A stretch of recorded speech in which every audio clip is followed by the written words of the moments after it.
내게 허락하신 시련을 통해 나의 믿음 더욱 강하게 자라나고 험한 산과 골짜기 지나는 동안 주께 더 가까이 나를 이끄시네.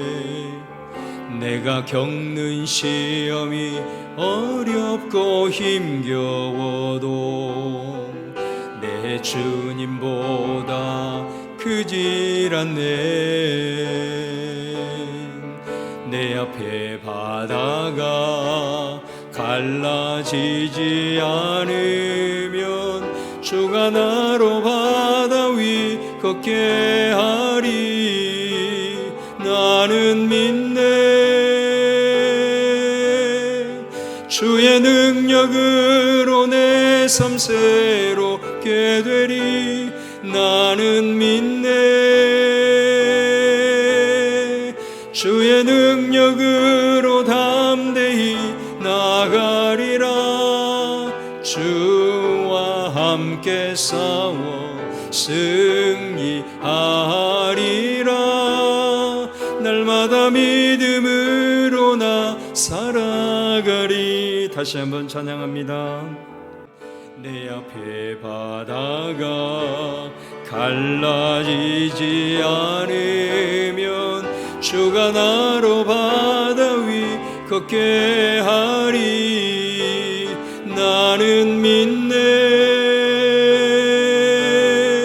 주의 능력으로 내 삶 새롭게 되리. 나는 믿네. 주의 능력으로 담대히 나가리라. 주와 함께 싸워 승리하리라. 날마다 믿음으로 나 살아가리. 나는 믿네. 나는 믿네. 주의 능력으로 내 삶 새롭게 되리. 나는 믿네. 주의 능력으로 담대히 나가리라. 주와 함께 싸워 승리하리라. 날마다 믿음으로 나 살아가리. 아멘.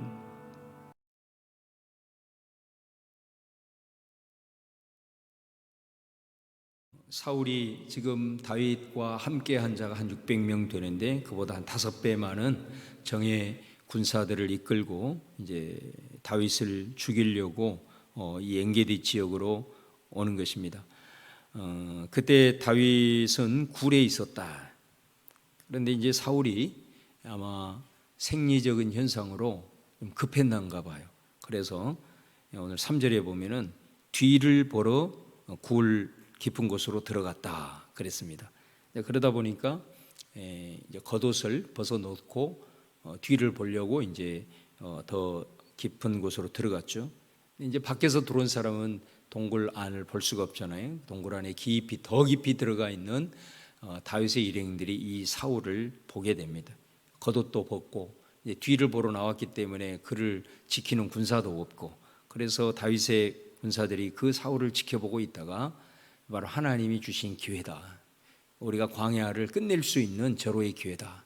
지금이 하늘이 내린 기회니 지금 이 순간에 제거를 합시다. 이렇게 얘기를 하게 됩니다. 그랬을 때에 다윗이 사울의 그 겉옷자락, 그러니까 벗어놓은 그 겉옷자락을 살짝 베고 나서 마음에 찔려서 사람들에게 내가 어떻게 여호와의 기름 부음을 받은 사람을 치겠느냐 그러면서 사울을 해하지 못하게 그렇게 이제 얘기를 하게 됩니다. 그러고 나서 자기가 사울의 겉옷자락 자른 것을 사울이 다 뒤를 보고 이제 가려고 할 때에 사울을 부르면서 내가 당신을 오늘 죽일 수 있는 기회가 있었음에도 불구하고 나는 당신을 죽이지 않고 이 겉옷자락이 보이냐? 나는 왕에게 잘못한 일이 없고 범죄한 일이 없는데 왜 이 벼룩과 같은 이런 미천한 자를 그렇게 살기 어린 모습으로 다니면서 나를 죽이려고 하십니까? 하면서 이제 거기서 이런 얘기를 합니다. 여호와께서 나와 왕 사이를 판단하사 여호와께서 나를 위하여 왕에게 보복하시려니와 내 손으로는 왕을 해하지 아니할 것입니다. 그러면서 하나님께서 재판장이 되어 주실 것이다라는 것을 이제 사울에게 선포를 하게 되죠. 자, 그랬을 때 사울이 물론 그 마음이 앞으로도 변하지 않고 계속해서 다윗을 죽이려고 하는 이 마음은 변하지 않겠지만 이 순간에만큼은 사울이 감동을 하게 됩니다. 그래서 소리를 높여 울면서 나는 너를 학대를 하지만은 네가 나를 선대하는구나 하면서 다윗을 여호와의 이름으로 축복하는 이런 장면이 오늘 24장의 말씀입니다. 우리가 사무엘상을 읽어보면 사울과 다윗의 뭐 여러 가지 면에서 차이를 찾아볼 수 있겠습니다만 어찌하든 한 사람은 하나님 앞에 기름 부음을 받아서 하나님이 세웠음에도 불구하고 결국 그는 버림을 받아 패망한 존재가 되고, 한 사람은 많은 고난과 역경 속에서도 결국은 하나님이 마음이 합한 그런 귀한 믿음의 영웅으로 세워지는 이제 상황이 되는데, 그러니까 이 두 사람의 차이를 사무엘상은 한 가지로 사실은 얘기를 합니다. 그게 뭐냐면 바로 말씀에 대한 순종입니다. 사울은 지금 사사시대가 지나고 왕정시대를 도래하면서 그 사사시대를 끊을 수 있는, 그리고 새로운 시대를 열 수 있게 하기 위해서 하나님이 그를 왕으로 세우셨음에도 불구하고 사울은 여전히 사사시대에 머물고 있는 거예요. 사사시대에 머물고 있었다는 게 뭐냐면, 사사시대의 특징이 뭐냐면 모든 것을 자기 소견에 옳은 대로 행하였더라. 그러니까 모든 상황에 대한 판단과 모든 행동 자체가 하나님의 말씀이 아니라 자기가 옳은 대로, 자기 생각대로 모든 것을 판단하고 행동을 했다. 이게 사사시대를 요약하는 말씀이다 이거예요. 그러니까 하나님의 그 말씀이 그들의 법으로 주어져 있음에도 불구하고 그 하나님의 말씀이 완전히 사장되어 버리는, 그래서 어떤 순간에도 자기 생각에 옳은 대로 행하게 되니 그 시대가 암흑의 시대가 될 수밖에 없었다. 사울이 그랬다는 거예요. 사울이 왜 하나님 앞에 그렇게 버림을 받게 되었습니까?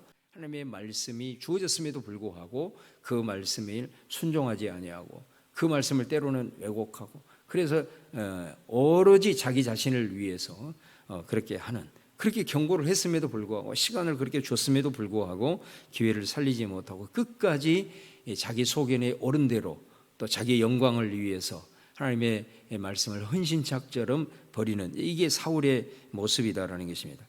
그러나 다윗은 달랐습니다. 그 다윗의 모습에 어떻게 보면 결정적인 한순간을 보여주는 게 오늘 말씀인 거죠. 왜 뭐냐면 다윗은 지금 자신이 죽게 생겼잖아요.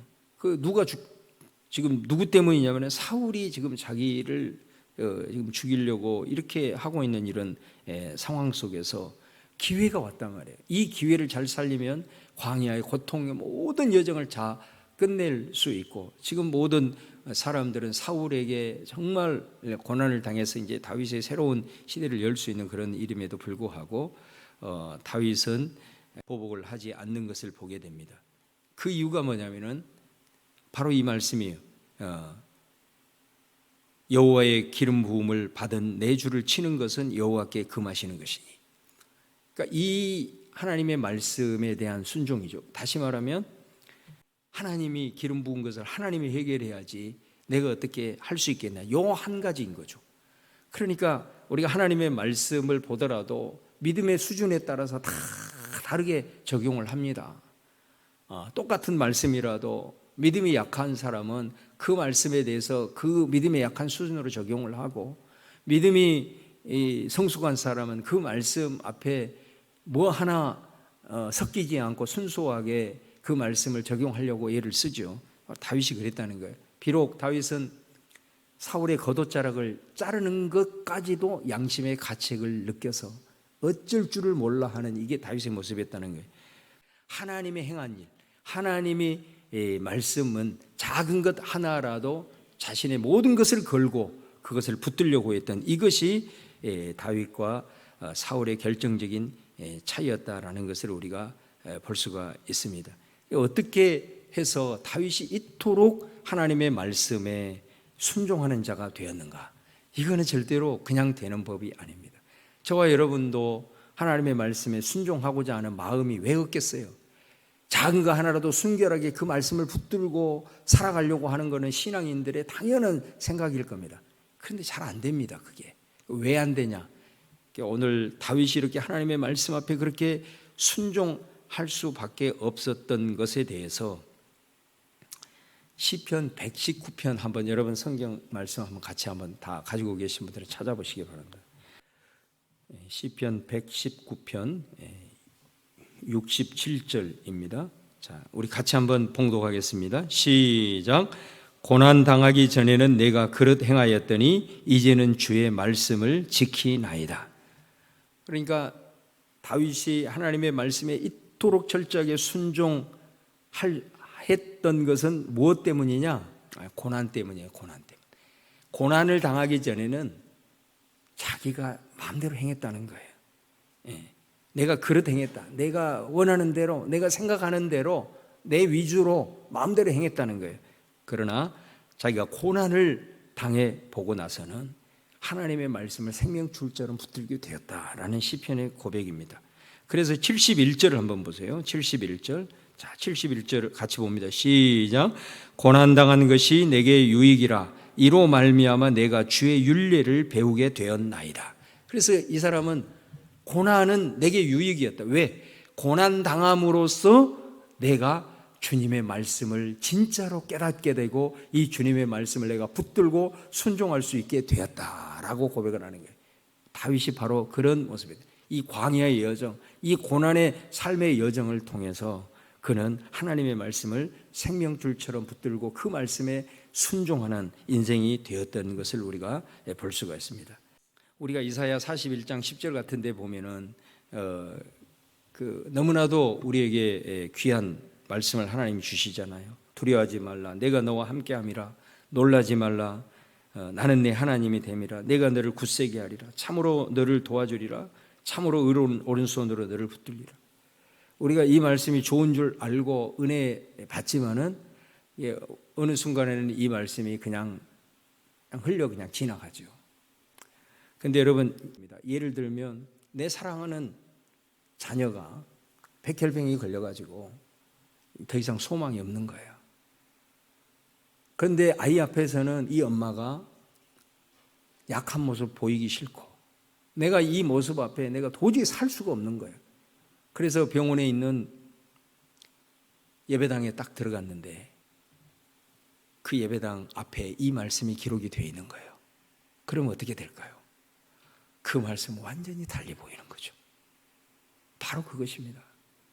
그 말씀은 그에게 유일한 소망이 되어버린 것입니다. 그 말씀을 안 붙들 수가 없는 것이죠. 그렇지 않겠습니까? 바로 그것입니다. 우리들에게 있어서의 광야의 여정, 고난이라고 하는 것, 우리가 하나님의 말씀을 순종함이 우리들의 신앙의 핵심이라고 한다라고 한다면 이 다윗이 이런 광야의 여정을 겪어가면서 수없이 울고 탄식하고 하나님 앞에 몸부림을 치는 과정이지만 묘하게 다윗을 보게 되면 그는 광야 이 고난 가운데 점점 성자가 되어갑니다. 진짜 성자가 되어가요. 어떻게 이럴 수 있는 거예요? 자기를 죽이려고 지금 오는 이 정신 창난 거의 수준에 있는 사울을 이 속에서 자기의 마음의 여유를 가지고 하나님 기름 부은 자를 내가 어떻게 하겠느냐, 하나님이 판단하셔야지, 이런 생각을 어떻게 할 수 있겠느냐. 겉옷 한 자락을 벤 것 가지고 양심의 가책을 느낄 수 있는 이런 성자가 되거든요. 고난 가운데 있지만 그 고난의 처절한 삶을 통해서 결국은 하나님의 말씀을 생명줄로 붙들고 그 말씀에 순종한 하나님의 사람으로 변화되어져 가는 바로 이 다윗의 모습을 우리가 바라보면서 고난이 그래서 내게 유익이라, 이것 때문에 내가 하나님의 말씀을 붙들지 않고는 살 수 없는 자가 되었고, 그 고난을 통해서 내가 주님의 말씀을 주야로 묵상할 수밖에 없었다. 그래서 내가 나중에 다윗이 왕이 되더라도, 그리고 인생이 풀리더라도 그 말씀을 끝까지 붙들고 그 말씀을 묵상하고 그 말씀에 순종하면서 살기를 원한 그 다윗의 모습을 우리가 보게 되지요. 그 유진 피터슨이라는 사람이 이 다윗의 영성을 현실에 뿌리 박은 영성이다, 이렇게 정의를 했습니다. 그러니까 다윗의 영성을 보면 우리가 생각했던 것처럼 어떤 추상적인 하늘의 영성이 아니라 그의 영성은 철저하게 땅에 뿌리를 박힌 그런 영성이었다라는 거예요. 바로 이 우리말로는 현실에 뿌리 박은 영성이라고 그렇게 되어 있지만 영어 원문에 보면은 leap over a wall, 이런 제목이거든요.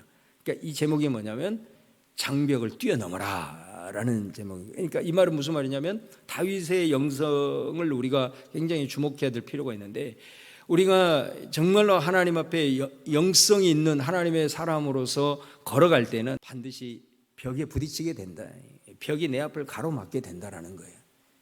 이거는 모든 사람에게, 정말로 하나님을 향한 영성을 추구하면서 믿음의 도약을 이루기는 사람에게는 이거는 모든 사람이 다 거치는 과정이라네요. 자, 그랬을 때 다윗은 leap over a wall, 그 벽을 뛰어넘었다 이거예요. 어떻게 해서 뛰어넘느냐? 바로 이 사무엘상을 통해서 말해주는 거예요. 결국은 두 가지잖아요. 하나는 기도하는 거죠. 기도하는 거. 그 상황에서 내가 주저앉을 거냐, 좌절할 거냐라고 하는 그 기로에서 그 상황을 뛰어넘을 수 있는 유일한 길은 하나님 앞에 기도하는 거예요. 기도하는 거.